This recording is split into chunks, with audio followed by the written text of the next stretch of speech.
काम करायचं आहे पण माझं कामच होत नाही आहे, सगळेजण मला डिस्ट्रॅक्ट करत आहेत. तर त्याच्यासाठी आहे ना, मी काय केलं होतं 2019ला डायरेक्ट अहिल्यानगर सोडून दिलं होतं आणि डायरेक्ट पुण्याला गेलो होतो. कशासाठी? शांतीसाठी. शांती म्हणजे तुम्हाला एक सक्सेसफुल बिझनेस बिल्ड करायचा आहे, पण काय होते, तुम्ही खूप जास्त डिस्ट्रॅक्ट झालेले आहेत. तुम्हाला खूप जास्त पार्टीचे इन्व्हिटेशन येत असतील, तुम्हाला खूप जास्त टाइमपास होत असेल तुमचा. तर हे सगळं कसं टाळायचं? तुम्हाला जर मनापासून वाटत असेल की यार मला काम करायचं आहे पण माझं कामच होत नाहीये, सगळेजण मला डिस्ट्रॅक्ट करतायत, त्याच्यासाठी आहे ना, मी काय केलं होतं 2019ला डायरेक्ट अहिल्यानगर सोडून दिलं होतं आणि डायरेक्ट पुण्याला गेलो होतो. कशासाठी? शांतीसाठी. शांती म्हणजे मनाची शांती.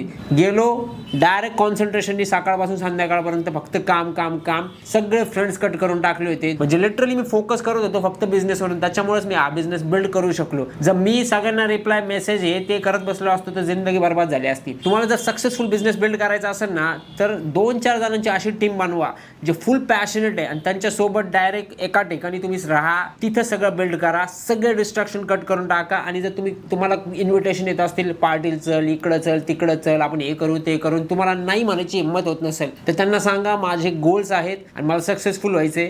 माझ्याकडे 3 वर्षच टाइम आहे, माझ्याकडे 4 वर्षच टाइम आहे. कोणताच तुमचा खरा मित्र तुम्हाला नाही म्हणणार नाही. आणि हे जर तुम्ही सांगितलं तर ते बरोबर ॲक्सेप्ट करतील, कारण की खरे मित्र त्यांना माहिती आहे तुम्हाला तुमच्या रिस्पॉन्सिबिलिटीज आहेत, तुम्हाला मोठा बिझनेस बिल्ड करायचा आहे.